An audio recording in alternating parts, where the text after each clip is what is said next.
Hello दोस्तों, स्वागत है आपका अपने चैनल एग्जामेज़ॉन पे। तो फिर से मैं हाजिर हूँ 12 मार्च 2021 के इंपॉर्टेंट इवेंट्स के साथ। आप पूरा वीडियो ध्यान से देखें क्योंकि लास्ट में आपको 2 क्वेश्चंस के जवाब देने हैं। आज का पहला क्वेश्चन है IDCO, ये ओडिशा गवर्नमेंट की PSU है। इसने रिसेंटली किस ऑयल कंपनी के साथ एक MOU साइन किया है पारादीप प्लास्टिक पार्क को डेवलप करने के लिए? तो recently IOCL, Indian oil corporation limited, और IDCO जो कि ओडिशा गवर्नमेंट की PSU है, इन दोनों ने MOU साइन किया है पारादीप प्लास्टिक पार्क को डेवलप करने के लिए। ये देख लीजिए, पारादीप प्लास्टिक पार्क को डेवलप करने के लिए इंडियन ऑयल कॉर्पोरेशन लिमिटेड और IDCO, industrial infrastructure development corporation, इन दोनों ने मेमोरेंडम ऑफ अंडरस्टैंडिंग साइन किया है। पर्पस क्या है? प्लास्टिक सेक्टर में एम्प्लॉयमेंट जनरेट करना, साथ ही साथ इसका जो भी ग्रोथ पोटेंशियल है उसको अच्छे से अचीव करना। तो याद रखिएगा, पारादीप प्लास्टिक पार्क के लिए इंडियन ऑयल कॉर्पोरेशन लिमिटेड और ओडिशा गवर्नमेंट की IDCO ने एक मेमोरेंडम ऑफ अंडरस्टैंडिंग पे साइन किया है। इंडिया में टोटल 6 यानी कि 6 प्लास्टिक पार्क जो है डेवलप किए जाएंगे, उसी में से है आपका एक पारादीप प्लास्टिक पार्क। बात करें ओडिशा की, तो ये है मैप में ओडिशा।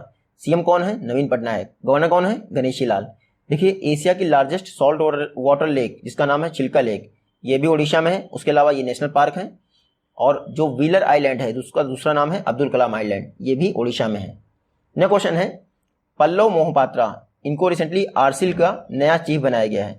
आपको बताना है पल्लव मोहपात्रा किस इंडियन बैंक के फॉर्मर CEO रह चुके हैं। तो Pallav Mohapatra central bank of India के फॉर्मर चीफ एग्जीक्यूटिव ऑफिसर रह चुके हैं। इनको asset reconstruction company India limited का नया चीफ बनाया गया है। ये देख लीजिए, ये हैं पल्लव मोहपात्रा।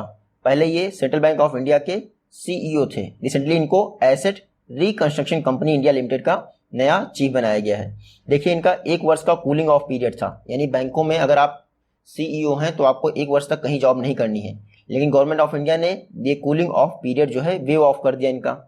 तो रिसेंटली आरसीएल इंडिया, इसके नए चीफ कौन बने हैं?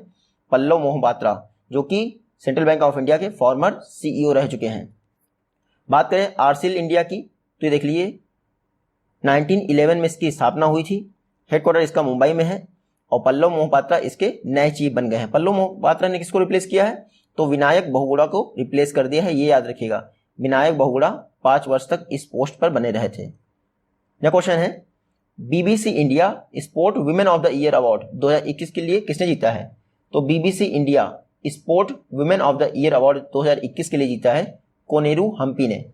ये देख लीजिए, ये हैं कोनेरू हम्पी जी। ये जानी मानी चेस प्लेयर हैं, आंध्र प्रदेश से बिलोंग करती हैं कोनेरू हम्पी।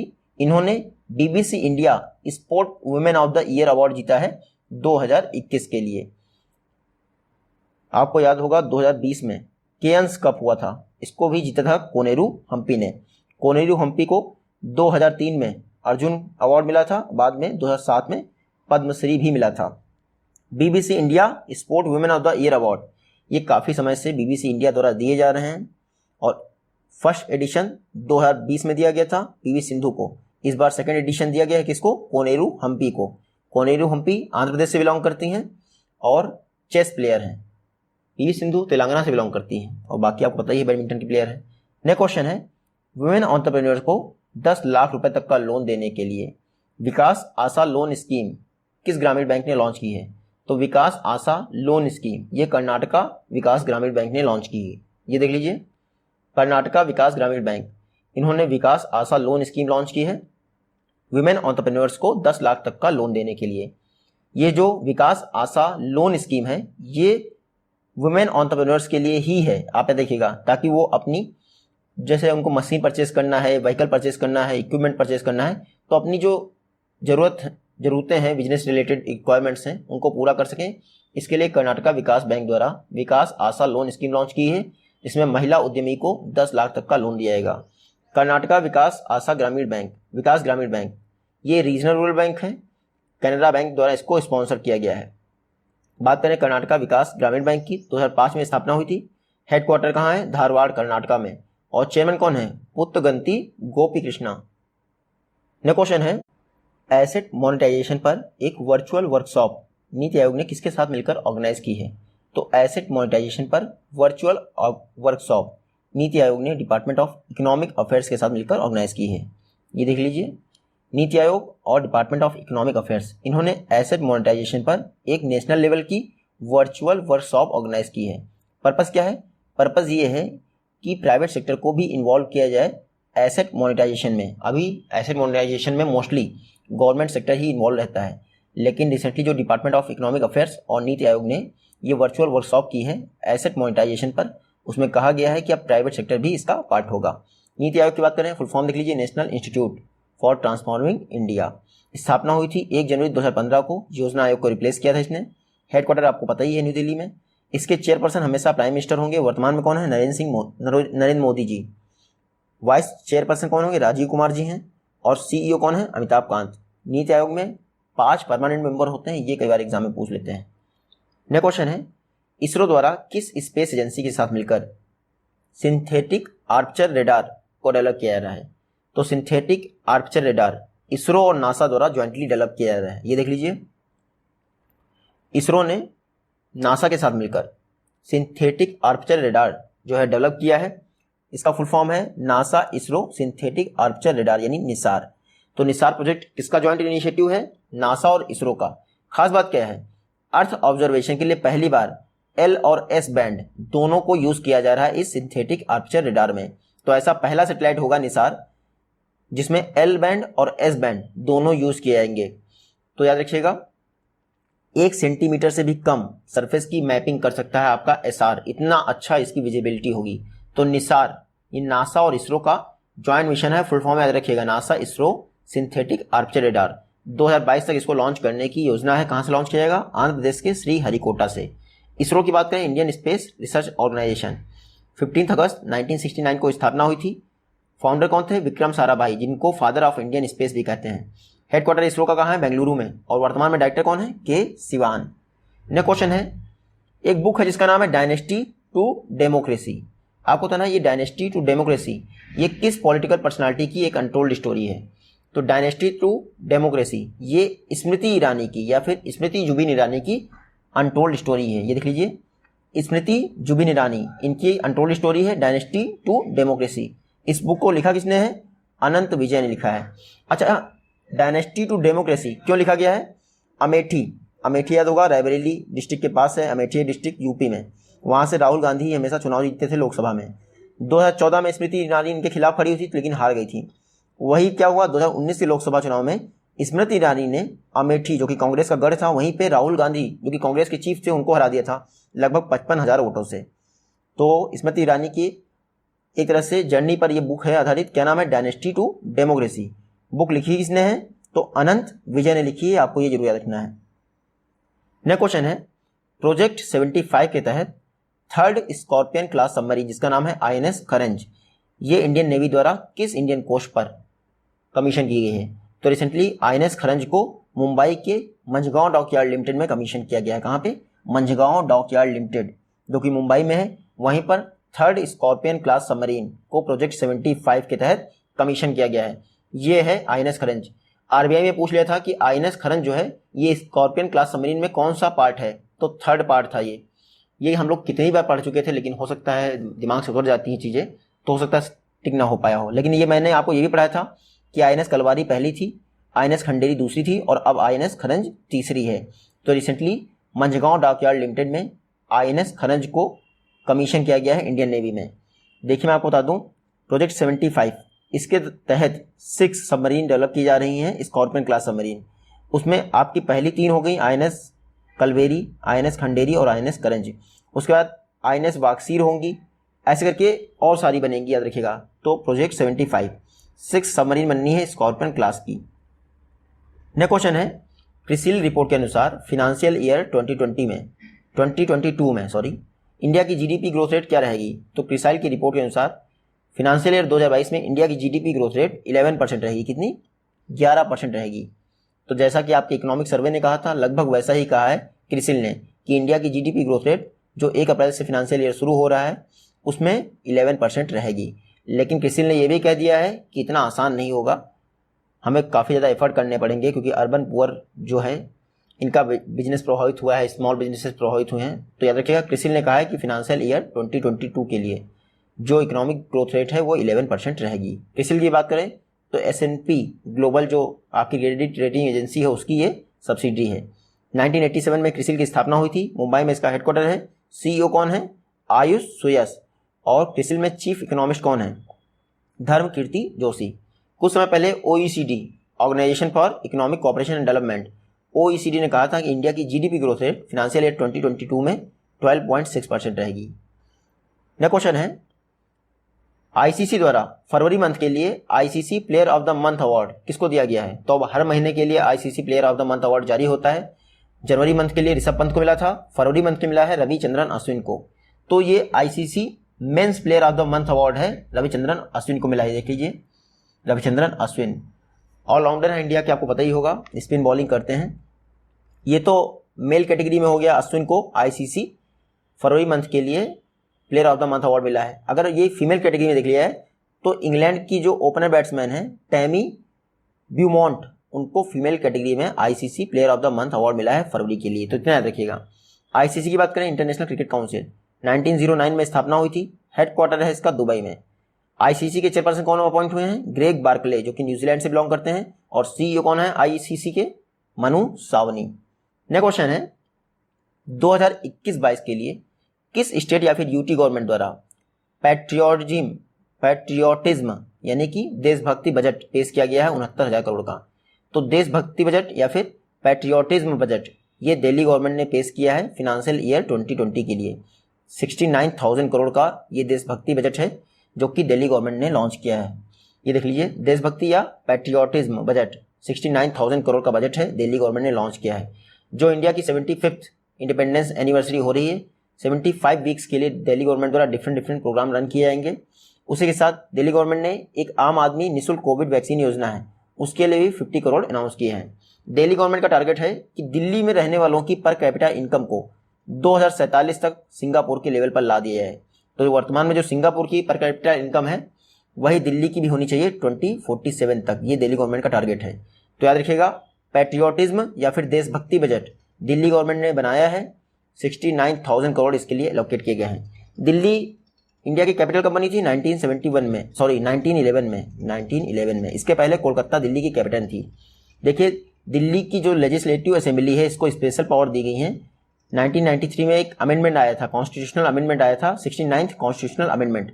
इसके तहत दिल्ली की लेजिस्लेटिव असेंबली को स्पेशल पावर्स दी गई हैं और दिल्ली को बाद में इसी एक्ट के तहत नेशनल कैपिटल रीजन के तौर पर डेवलप किया जा रहा है। तो 69th अमेंडमेंट दिल्ली से रिलेटेड है, आर्टिकल 239AA ये दिल्ली से रिलेटेड, याद रखिएगा।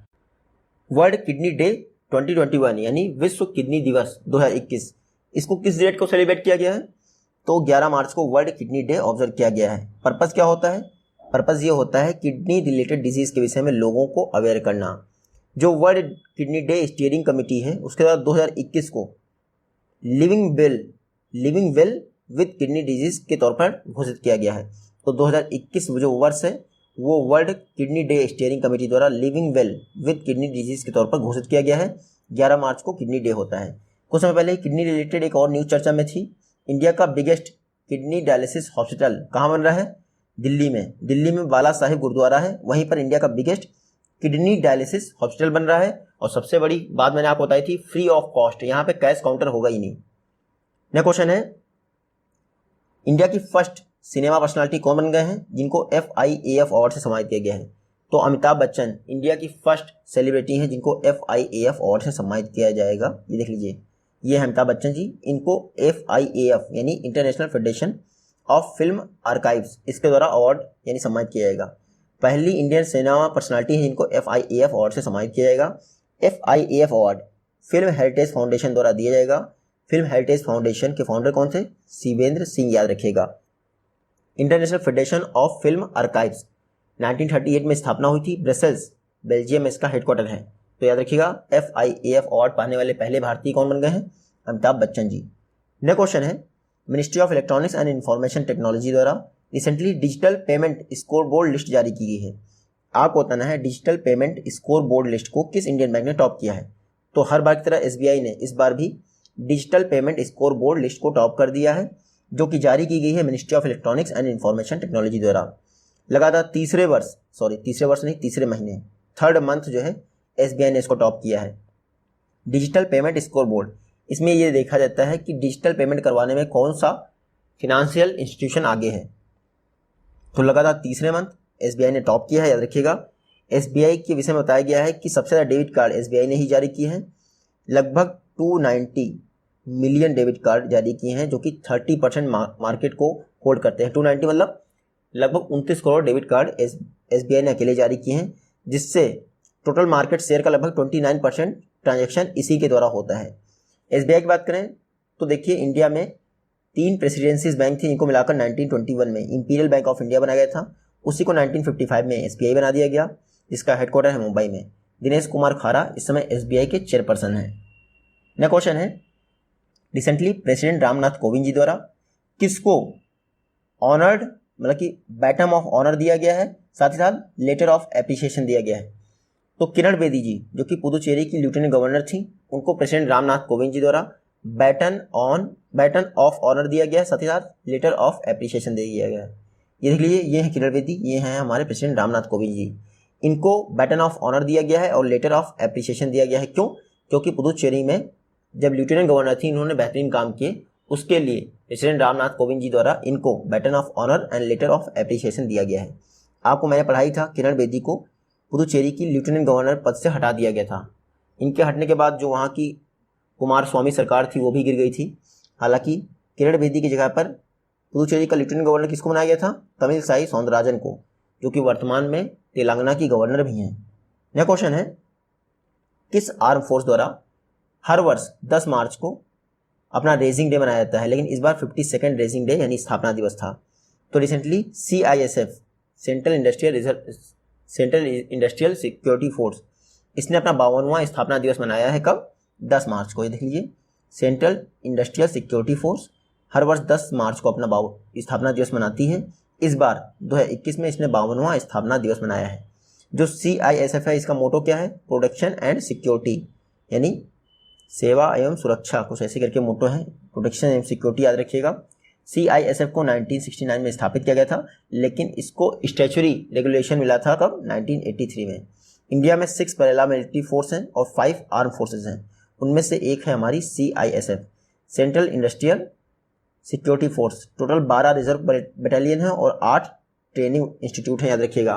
मिनिस्ट्री ऑफ होम अफेयर्स के तहत कार्य करता है CISF। रिसेंटली 52nd इसका स्थापना दिवस मनाया गया है। नेक्स्ट क्वेश्चन है, चाइनीज स्पेस एजेंसी द्वारा एक लूनर स्पेस स्टेशन डेवलप करने के लिए किस स्पेस एजेंसी के साथ पार्टनरशिप की गई है? तो चाइनीज स्पेस एजेंसी CNSA ने रोसकॉसमॉस, रशिया की स्पेस एजेंसी के साथ पार्टनरशिप की है, ताकि एक लूनर स्पेस स्टेशन डेवलप किया जा सके। ये देख लीजिए, चाइनीज स्पेस एजेंसी ने रशियन स्पेस एजेंसी रोसकॉसमॉस के साथ पार्टनरशिप की है, ताकि एक लूनर स्पेस स्टेशन बनाया जा सके और वो सारी कंट्रीज के लिए ओपन होगा। ये लूनर स्पेस स्टेशन का नाम देख लीजिए, इंटरनेशनल साइंटिफिक लूनर स्टेशन। यहाँ पे क्या होगा? देखिए, मून की सरफेस पर रिसर्च एक्टिविटीज़ को प्रमोट करने के लिए ये लूनर स्टेशन है, ये अंतरिक्ष में ही बनाएगा। इसके लिए चाइना और रशिया ने आपस में कोलैबोरेशन किया है, ISLS international scientific lunar station establish करने के लिए। नेक्स्ट क्वेश्चन है, ये हैं फेमस पर्सनालिटीज, रिसेंटली इनका निधन हो गया। श्रीकांत मोघे जी हैं और ओलिवियर डसॉल्ट हैं। डसॉल्ट नाम याद आ रहा होगा आपको? हाँ जी, जो आपके राफेल आए हैं, इनको डसॉल्ट एविएशन ने ही बनाया है। तो डसॉल्ट के जो फाउंडर थे, वो उनका निधन हो गया। रुक जाइए, पहले देख लेते हैं। मराठी फिल्म एक्टर श्रीकांत मोघा जी का निधन हो गया। ये हैं श्रीकांत मोघा जी, ये मराठी फिल्म एक्टर थे, इनका निधन हो गया। बस यही इंपॉर्टेंट है। श्रीकांत मोघा जी मराठी फिल्म एक्टर थे, रिसेंटली इनका निधन हो गया। ये कौन है? ये ओलिवियर डसॉल्ट हैं, इनका रिसेंटली हेलीकॉप्टर क्रैश में निधन हो गया। ओलिवियर डसॉल्ट, आपको पता ही होगा, रफाल, ये मैंने आपको पढ़ाई था। रफाल इंडिया में इस समय 8 आ चुके हैं रफाल। पहले 5 का बैच आया था, फिर 3 का बैच फिर से आया। पहला 5 अंबाला में आया था और दूसरा 3 जो है आया था मेरे ख्याल से जोधपुर के आसपास। तो डसॉल्ट एविएशन के जो जाने माने चेयरपर्सन थे, नाम क्या है?